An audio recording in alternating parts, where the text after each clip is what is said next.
올해 한국은행에서는 뭐 연내 정도에는 경기 부양 차원에서 인하에 대한 조심스러운 시그널들을 줄 가능성들은 크다. 왜 추경의 얘기가 나왔는지 1월부터 4월 달까지 세수 증대율은 33.5% 정도밖에 안 돼요. 역대 최저치로 세금이 안 거치고 있다는 거예요. 최소 38.4조 정도가 부족하고요. 이건 되게 해피한 희망회로를 돌려서 말씀드리는 거고 워스트 케이스로 84조 정도가 부족해요. 굉장히 큰 규모라는 거죠. 그러네요. 만약에 추경이 편성이 안 된다면 나머지 남은 선택지는 그거예요. 하반기 정부 지출을 줄여서 뭐 쓰려고 했던 돈들을 안 쓰겠다는 거죠. 올해 한은이 제시한 1.4%라는 GDP 경제 성장률이 만들어지기는 굉장히 어렵다는 거죠. 경기가 불안해지고 거기다가 통화정책적인 기대감이 기존의 긴축에서 완화로 형성될 수 있다라는 포인트가 만들어진다면 이건 결정적으로 매수 포인트가 될 수 있을 것 같고 이런 부분들이 금리에 대한 하락을 이끌어낸다는 거죠. 소개해드릴게요. 하이투자증권 리서치센터의 김명실 연구위원 나오셨습니다. 안녕하십니까? 네, 안녕하세요. 안녕하십니까? 네. 네. 자, 이제 연구위원님께는 채권 시장, 네. 세 가지 고민이라는 주제로 좀 네. 들어보고자 합니다. 이게 저희 스피치의 어떤 기술 중에도 항상 시작하면서 몇 가지 이렇게 제시하고 하는 게 상당히 잘 들린다 네. 이렇게 하고 있는데 세 가지라고 하시니까 굉장히 또 흥미를 끕니다. 하나하나 좀 말씀해 주시죠. 네. 어떤 게 있습니까? 네, 뭐 말씀하신 대로 그런 목적으로 세 가지 네. 질문이라고 네. 말씀을 드렸고요. 네. 일단 첫 번째는 한국은행과 연준의 올해 통화정책. 과연 연준은 첫 번째로 금리를 추가적으로 더 올릴 수 있을까? 네. 두 번째로 한국은행은 뭐 금리를 올리는 건 좀 어렵겠지만 뭐 연내 인하에 대한 얘기들을 조금 해볼 수 네. 있을까? 이런 부분들이 가장 클 것 같고요. 일단 연준부터 말씀을 드려보면 저는 일단 6월 FOMC에서 연준이 금리를 동결했어요. 5.25%로 동결을 했는데 문제는 이제 앞으로 정책 금리를 얼마나 더 인상할 수 있다라는 걸 알려주는 점도표에서 올해 연내 인상에 대한 가능성들을 기존 없는 0%에서 50bp 정도로 상향 조정을 했습니다. 네. 그만큼 이제 시장에서는 연준이 비록 6월 달에는 동결을 했지만 뭐 7월부터는 상황에 따라서 금리를 더 올릴 수 있다라는 불안감들이 좀 커지고 있는 상황이고요. 두 번인 네. 거죠? 두 네, 번. 맞습니다. 25bp씩 두 번이고요. 네.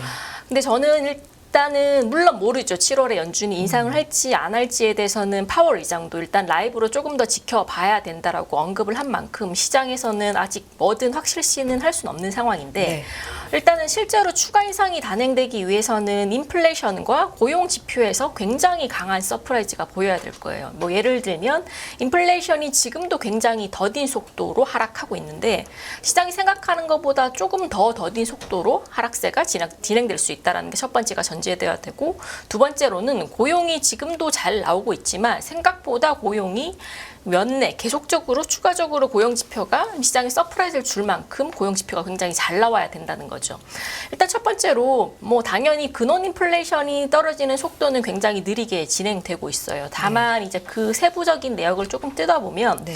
뭐 5월에도 그랬지만 6월에도 미국의 주요 상품 가격들의 하락세가 조금씩 포착되고 있다는 거죠. 네. 뭐 가장 대표적으로 중고차 가격들의 하락세가 5, 6월 이어서 7월까지도 추가적으로 하락이 나올 수 있다는 거고 지금 가장 중요한 건 미국의 쉘터, 즉 임대료 가격이에요. 작년 8월 달부터 미국의 주택시장 관련된 지표들이 망가지기 시작했어요. 근데 문제는 그걸 아직 미국의 물가 지표가 반영을 못했다는 거예요. 근데 뭐 재밌게도 6월 달 미국의 소비자 물가가 발표가 되었을 때 실제로 이제 미국의 임대료 가격들에 물론 플러스로 나오긴 했지만 조금씩 둔화세가 포착되기 시작했다는 거고 실제로 임대료 가격은 짧게는 6개월에서 길게는 12개월 정도 시차를 두고 물가에 반영이 시작될 거고 네. 그게 올해 3분기 중에 미국의 근원 물가 그리고 헤드라인 물가 지표에 반영이 될 거라는 거예요. 그래서 앞으로 돌아가 보면 인플레이션에서 강한 서프라이즈 즉 둔화의 속도가 생각보다 더 더디게 진행되어야 되지 연준이 추가적으로 인상을 할 수 있는 명분을 만들어 갈 건데 네. 생각보다 연준이 생각하는 것만큼 물가가 느린 속도로 하락하진 않을 거라는 거죠. 네. 뭐 생각보다 아까 말씀드린 대로 이런 주요 지표들이 빠지기 네. 시작하면서 그래서 이거는 뭐 지금 당장 연준이 7월 달 뭐 FOMC에서 금리 인상을 할 거기 때문에 금리는 더 올라갈 거야 이렇게 단정하기는 좀 어려울 것 같고 실제로 채권 시장에서도 어제 파월 의장이 또 몇 가지 발언들을 했었어요. 뭐 가장 핵심은 여전히 우리는 2번 정도 룸을 열어두고 있다라는 발언을 했지만 그럼에도 불구하고 미국 국채 금리는 빠지지 않았어요. 거의 뭐 보합세로 마감을 했었죠. 그만큼 이제 아직까지 채권 시장은 추후의 펀더멘털 지표에 대해서 확신을 가지지 못하는 거고 연준의 인상 역시나 여전히 불확실성이 크다라는 걸 좀 말씀을 드리고 싶고요. 한국은 어떤가요? 한국은 굉장히 심플해요. 뭐 일단은 연내 인상은 쉽지는 않을 거예요. 네. 일단 저는 가장 큰 이유는 저는 실질 기준금리라고 보고 있고요. 올해 이제 5월달 기준으로 한국의 소비자 물가 YY 상승률이 3.3%를 기록을 했어요. 뭐 직전에 3.7%에서 뭐 많이 떨어졌죠. 근데 올해 3분기 중에 국내 소비자 물가는 기저의 영향도 받고 뭐 세부적으로 물가가 떨어지는 인상에 대한 영향들을 받으면서 2%대 중반까지 떨어질 것으로 보고 있어요.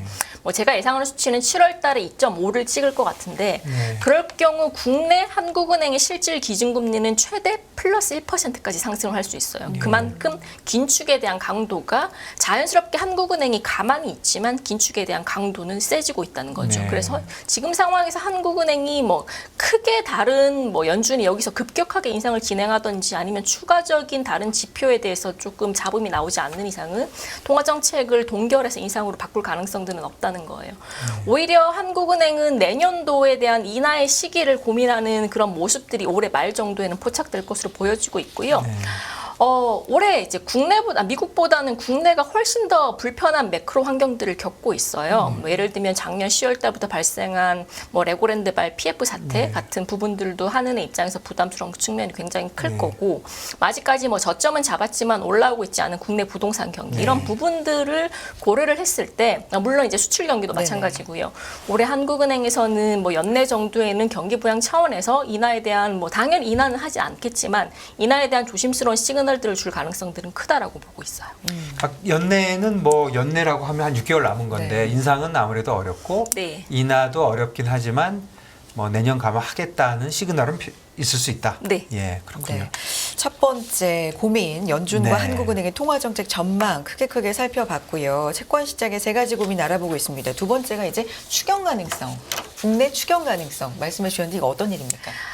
추경 뭐 요즘 뉴스에서 가장 많이 나오는 뭐 정치권에서도 그렇고 많이 나오는 얘기 중 하나가 국내 추경이에요. 그러면 첫 번째로 왜 추경의 얘기가 나왔는지가 포인트일 것 같고 올해 1월 달부터 4월 달까지 이제 기재부에서 발표하는 세수 추계율을 보아주시면 1월부터 4월 달까지 세수 증대율은 33.5% 정도밖에 안 돼요.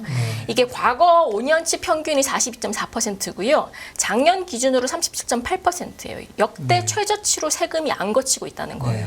그럼 왜 이렇게 세금이 안 거치냐? 이유는 심플하죠. 첫 번째로 기업들의 실적이 망가지다 보니까 기업들의 법인세가 줄어들기 시작했고 그리고 두 번째로는 작년부터 부동산 경기의 거래량들이 줄어들다 보니까 부동산 관련된 세금들도 급격하게 줄어들기 시작했죠. 그래서 정부에서 연초에 우리는 400.5조 원 정도 세입이 거칠 거다라고 예산을 편성을 해서 다 짜놨어요. 근데 생각보다 들어오는 돈들이 적다는 거예요. 그래서 뭐 저희들은 숫자가 궁금하잖아요. 그래서 올해 과연 정부의 예산 대비 세금이 얼마나 부족할까 계산을 해보면 1월부터 4월까지는 비록 적게 거쳤지만 만약에 5월 때부터 회복이 돼서 뭐 경기가 좀 괜찮아지거나 뭐 다른 방향으로 좀 세금이 들어와서 세금이 만들어지면 최소 38.4조 정도가 부족하고요. 이건 되게 해피한 희망회로를 돌려서 말씀드리는 거고 만약에 1월 달부터 4월 달까지도 이렇게 부족했는데 5월 달부터 12월 달까지도 아마 지금 추세를 크게 벗어나진 않을 것이다. 세수 추계율이. 그럴 경우 워스트 케이스로 84조 정도가 부족해요. 굉장히 큰 규모라는 거죠. 그러네요. 그러면 처음에 예산을 다 편성을 해놨는데 갑자기 뭐 80조든 38조든 여기에 펑크가 나버리면 안 되잖아요. 그러면 정부의 선택지는 2가지일 거예요. 첫 번째로는 안 되겠다. 허리띠를 졸라매는 거죠. 정부 재정 지출을 줄이자. 두 번째는 안 되겠다. 우리가 이미 다 편성을 해놨으니까 이제 추가적으로 재원 마련을 하기 위해서 추경이라는 걸 편성을 하고 뭐 추경 편성을 하면 어떻게 재원을 마련을 하냐. 대략 한 70% 정도는 국채 발행을 통해서 조달을 해요. 그래서 국채 발행을 통해서 재원들을 마련하겠다. 요 2가지 방안들이 검토가 될 수 있어요. 근데 문제는 아시겠지만 지금 정부에서는 추경을 하지 않겠다라는 의지가 굉장히 강해요. 건전 재정성 측면에서 뭐 가장 크죠. 뭐 추가적으로 빚을 늘려서 하는 거, 미래에 대한 빚을 뭐 이연시키는 거다. 이런 이제 차원에서 추경을 편성하지 않겠다라는 목적이 굉장히 강한데, 만약에 추경이 편성이 안 된다면 나머지 남은 선택지는 그거예요. 말씀하신 대로 하반기 정부 지출을 줄여서 뭐 쓰려고 했던 돈들을 안 쓰겠다는 거죠.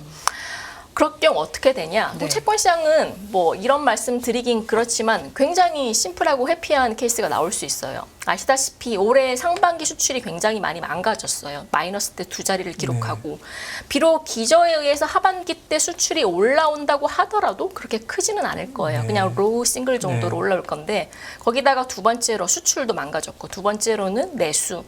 아시다시피 지금 기준금리가 3.25까지 올라오면서 가계들의 실질 구매력들은 계속 빠지고 있어요. 그만큼 상반기 대비 민간 소비의 여력 자체는 줄어들 수 있다는 거죠. 그럼 마지막으로 우리가 기댈 수 있는 건 정부에 대한 지출이었는데, 그것마저도 줄인다면 올해 한은이 제시한 1.4%라는 GDP 경제 성장률이 만들어지기는 굉장히 어렵다는 거죠. 그런 측면에서 채권시장 투자자 측면에서는 이제 뭐 주식과는 다르게 안전자산이다 보니까 경기가 불안해지고, 거기다가 통화정책적인 기대감이 뭐 기존의 긴축에서 완화로 형성될 수 있다라는 포인트가 만들어진다면 이건 결정적으로 매수 포인트가 될 수 있을 것 같고, 이런 부분들이 금리에 대한 하락을 이끌어낸다는 거죠.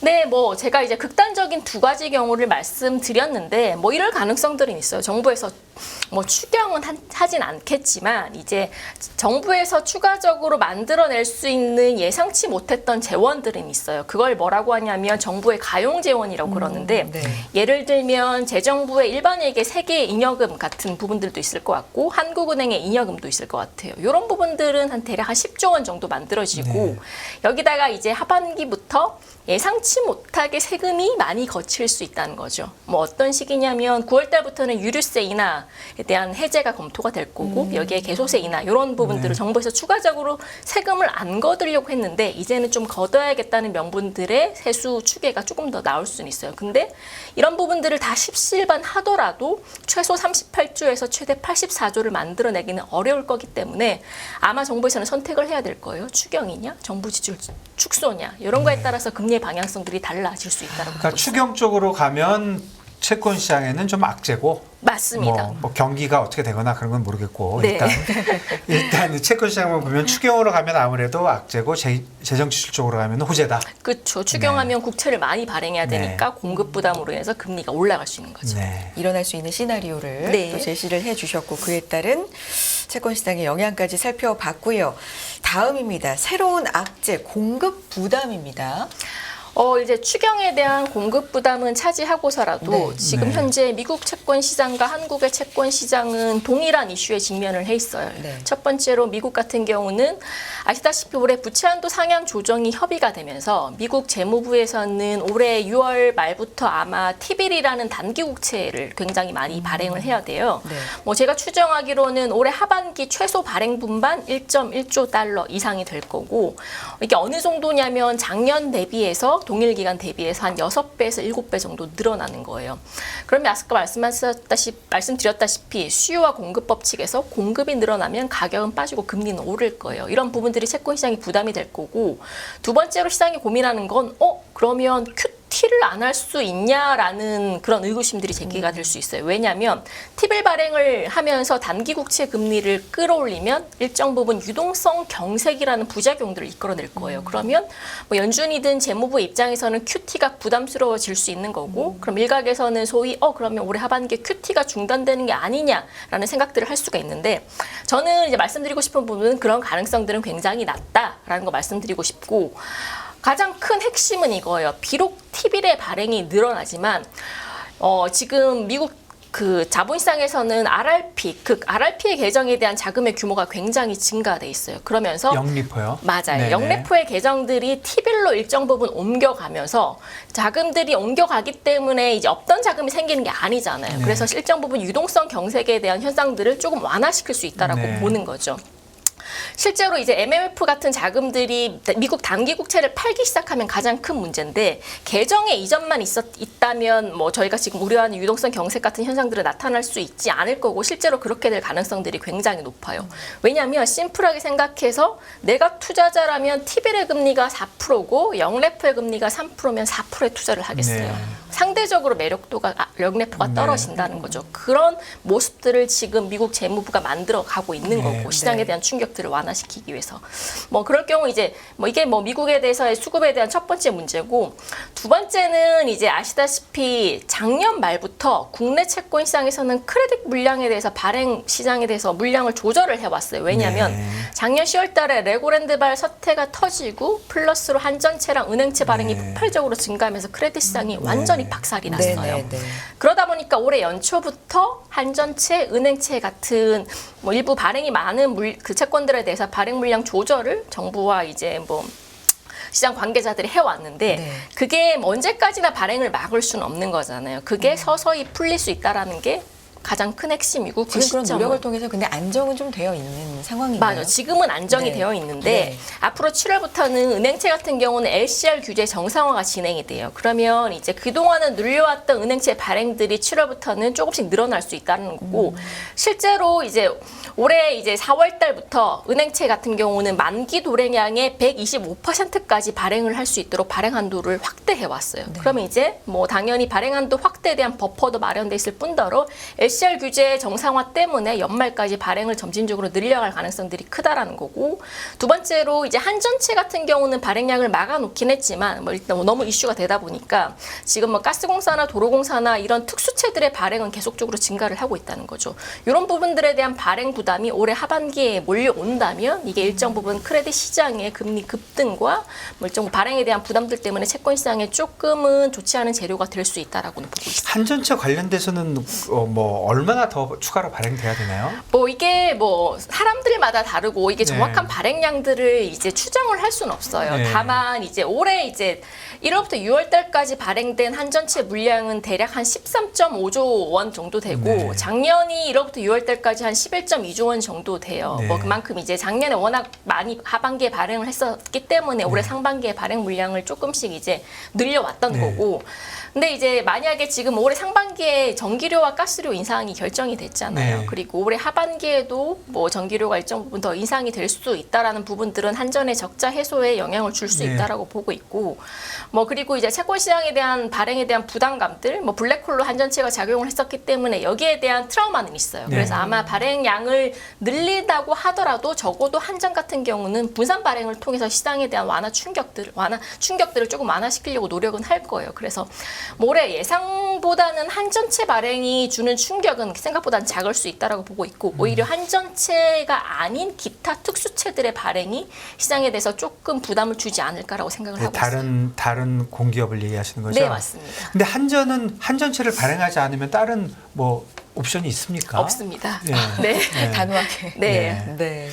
그렇군요. 그 은행채 얘기 좀 하면 은행은 꼭 발행해야 됩니까? 은행채를 그렇죠. 하반기에는? 왜냐하면 이제 만기가 도래를 하잖아요. 채권을 발행을 하고 이제 채권을 발행한 만기가 돌아오면 다시 이제 돈을 줘야 되는데 뭐 발행자 입장에서는 뭐 당연히 지금 상황에서는 그동안 만기가 돌아오는 물량에 대해서는 거의 다 차환들을 시켜놨어요. 근데 거기다가 올해 상반기 때 은행채 발행이 조금 줄어들었기 때문에 하반기 때는 은행채 발행을 조금 늘려야 되는 아마 재무구조 이슈가 있을 거예요.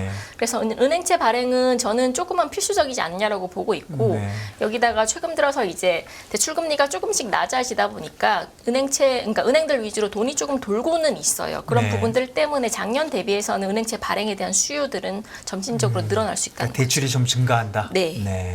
그렇군요.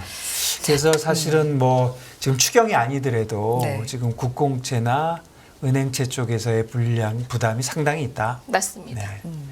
채권 시장의 세 가지 고민 살펴봤어요. 연준과 한은의 통화 정책, 하반기 또 우리나라 추경 가능성, 그리고 새로운 악재, 공급 부담, 뭐 은행채, 특수채 이런 발행과 관련돼서 의견을 전해주셨는데 이 세 가지를 이제 다 한데 아울러서 결론은 연구원님께서 생각하시는 결론은? 일단 이제 시기적으로 봤을 때는 일단 지금 5월달, 6월달 금리가 많이 올랐어요. 네. 네. 그러면 이제 많이 올랐으니까 앞으로 이제 6월달, 7월달부터는 많이 빠지느냐? 저는 아직은 그러기에는 조금 조심스러운 구간이라고 보고 있고 말씀하신 대로 공급에 대한 부담감들 네. 적어도 짧게는 1개월에서 길게는 한 3개월 정도는 영향을 줄 수 있다라고 보고 있어요. 그래서 금리의 입장, 채권 투자자 입장에서는 잠시 포지션을 가볍게 해야 될 시기가 조금 연장될 수 있다라고 보는 거죠.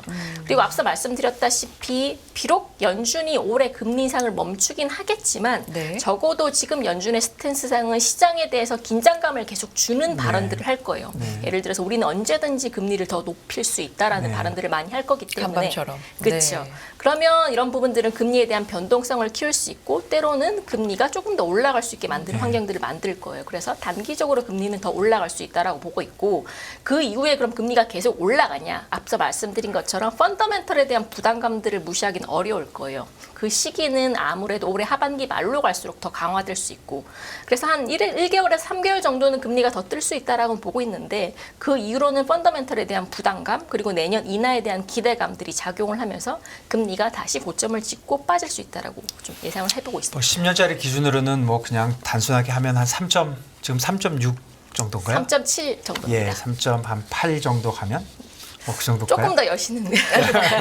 한 4 정도? 네. 3점 고점 3.95 보고 있습니다. 네, 미국 3.95 트레저리 요. 10년 기준으로. 네. 한국 국채는요? 한국 국채는 조금 더 낮아요. 3.7에서 3.8 정도 되면 담으시는 걸 저는 좀 추천을 그럼 드리고요. 지금보다 한 15bp 정도 위네요. 맞습니다. 기다리고 있겠습니다. 네. 김병실 연구위원께서 정말 좀 방대한 약일 수 있는데 네. 요약을 잘해서 네. 또 전달해 주셨습니다. 하이투자증권 리서치센터의 김병실 연구위원 함께했습니다. 고맙습니다. 네, 감사합니다. 감사합니다.